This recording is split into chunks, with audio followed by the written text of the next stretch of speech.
Bismillahirrahmanirrahim. Assalamualaikum warahmatullahi wabarakatuh. Perkenalkan, saya Ifni Syahara.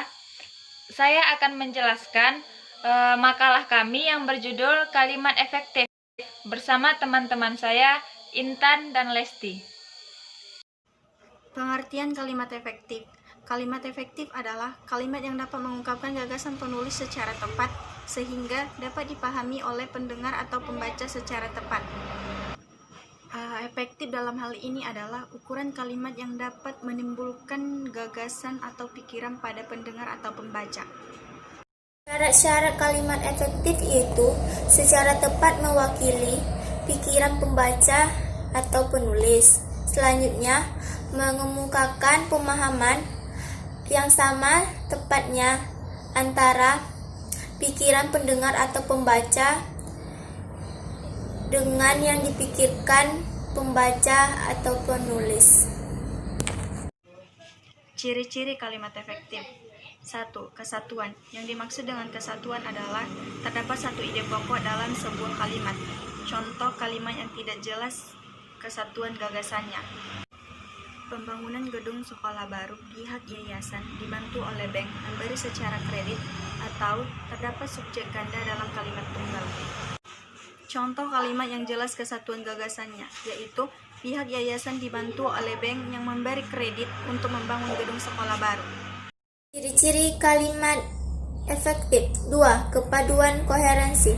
Yang dimaksud koherensi adalah hubungan yang padu antara pembentukan kalimat.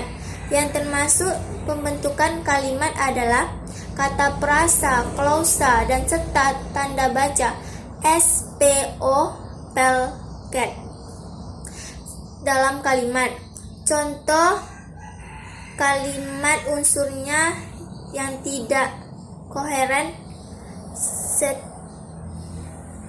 kepada setiap pengendara mobil di kota Jakarta harus memiliki surat izin mengemudi.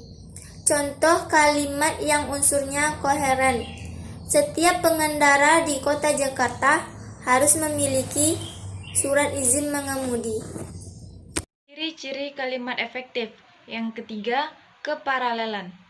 Yang dimaksud keparalelan atau kesejajaran adalah terdapat unsur-unsur yang sama, derajatnya, sama polanya, dan susunan kata dan frasa yang dipakai di dalam kalimat. Contoh kesejajaran atau paralelisme adalah kegiatan di perpustakaan meliputi pembelian buku, membuat katalog, dan buku diberi label. Contoh kesejajaran atau keparalelisme yang benar adalah kegiatan di perpustakaan meliputi pembelian buku, pembuatan katalog, dan penabelan buku. Ciri-ciri kalimat yang keempat. Penekanan. Penekanan yang dimaksud adalah suatu perlakuan khusus menonjolkan bagian kalimat sehingga berpengaruh terhadap makna kalimat secara keseluruhan. 5. Kehematan. Yang dimaksud dengan kehematan ialah menghindari pemakaian kata yang tidak perlu. 6. Kologisan. Yang dimaksud dengan kologisan, mengupayakan agar ide kalimat masuk akal. Sebuah kalimat yang sudah benar strukturnya, sudah benar pula tanda baca, kata atau frasa dapat menjadi salah karena maknanya tidak masuk akal atau lemah dari segi logika. 7. Ketegasan. Yang dimaksud ketegasan ialah suatu perlakuan yang penonjolan terhadap satu ide pokok dari kalimat.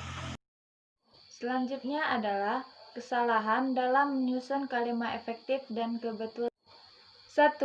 Pleonatis. Pleonatis atau pleonisme adalah pemakaian kata mubazir atau berlebihan yang sebenarnya tidak perlu.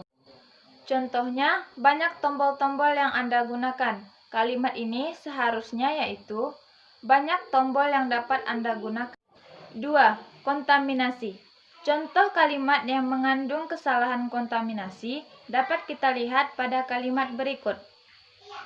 Fitur terbarunya Adobe Photoshop ini menarik dan bervariasi. Yang ketiga, salah pemilihan kata. Contoh kalimat yang mengandung kesalahan pemilihan kata dapat kita lihat pada kalimat berikut. Saya mengetahui kalau dia kecewa. Sebenarnya atau seharusnya saya mengetahui bahwa ia sangat kecil. 4. Salah nalar. Contoh kalimat yang mengandung kesalahan nalar dapat kita lihat pada kalimat berikut. Bola gagal masuk gawang. Seharusnya bola kita masuk gawang. Unsur-unsur kalimat efektif ada 5. Yang pertama, subjek. Subjek adalah bagian kalimat yang menunjukkan perilaku, tokoh, sosok, benda, sesuatu hal, suatu masalah yang menjadi pokok pembicaraan. 2. Predikat. Predikat adalah bagian kalimat yang memberitahu melakukan tindakan apa atau keadaan bagaimana. 3. Objek. Objek adalah bagian kalimat yang melengkapi predikat objek pada umumnya yang diisi oleh nomina. 4. Perlengkapan. Perlengkapan atau komponen adalah bagian kalimat yang melengkapi predikat. 5. Keterangan. Keterangan adalah bagian kalimat yang menerangkan berbagai hal mengenai bagian kalimat lainnya. Demikian yang dapat kami sampaikan. Terima kasih dan semoga bermanfaat. Assalamualaikum warahmatullahi wabarakatuh.